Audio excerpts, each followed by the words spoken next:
Alors que Aesun préparait du riz aux petits pois, sa belle-mère l'arrêta immédiatement. Dans cette famille, il était interdit de cuire les petits pois avec le riz. Ici, seuls les hommes avaient le droit de manger des petits pois. Les femmes et les enfants devaient se contenter des restes. Malgré tout, Aesun était heureuse. Dans la cour, un tricycle tout neuf attendait sa fille. Son mari avait même pris soin d'avertir sa mère et sa grand-mère. Ce vélo valait 2 000 yuans. Si elles osaient le vendre, il en rachèterait un autre sans hésiter. Leur fille réclamait des petits pois en pleurant. Pourtant, son bol n'en contenait pas un seul. Aesun ne put que faire semblant de lui donner du riz. Mais la petite ne se laissa pas berner. En voyant la scène, son mari transféra aussitôt tous les petits pois de son propre bol dans ceux de sa femme et de sa fille. Puis il déclara qu'à partir de maintenant, il mangerait toujours à cette table avec elle. Après son départ, en regardant Aesun s'affairer dans la cuisine, il ressentit une profonde douleur, car il connaissait le rêve qu'elle portait au fond de son cœur. Ce jour-là, la grand-mère, obsédée par la préférence pour les garçons, voulait faire de sa petite fille une haenyeo, une plongeuse traditionnelle. En voyant la combinaison de plongée et les objets rituels déjà préparés, Aesun finit par exploser. Elle renversa la table d'un geste et cria qu'elle ne laisserait jamais sa fille devenir haenyeo. Puis elle attrapa la main de sa fille pour partir, mais la grand-mère leur barra le passage, car la propre mère d'Aesun était morte en plongeant. La vieille femme tendit les bras, essayant d'arracher sa petite fille à sa mère.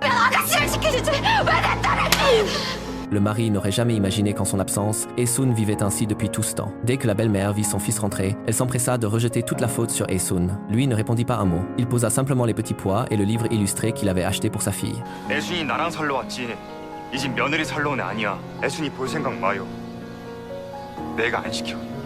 Après ces mots, il prit sa fille dans ses bras, saisit la main d'Aesun et quitta la maison. Plus tard, le couple loua une petite maison. Là-bas, leur fille pouvait manger des petits pois tous les jours. Peu importe ce qu'elle avait envie de manger, son père faisait toujours de son mieux pour le lui offrir. Mais ce bonheur avait un prix. Ils avaient de plus en plus de mal à payer le loyer. Chaque fois que le propriétaire passait, ils s'empressaient de cacher les murs couverts des dessins de leur fille. Le mari expliquait qu'il cherchait un nouvel emploi et qu'il réglerait le loyer dès qu'il recevrait son salaire à la fin du mois. Un jour, en regardant la jarre à riz complètement vide, Aesun, qui n'avait jamais aimé demander de l'aide, envisagea pour la première fois d'emprunter de l'argent au propriétaire. Mais celui-ci refusa.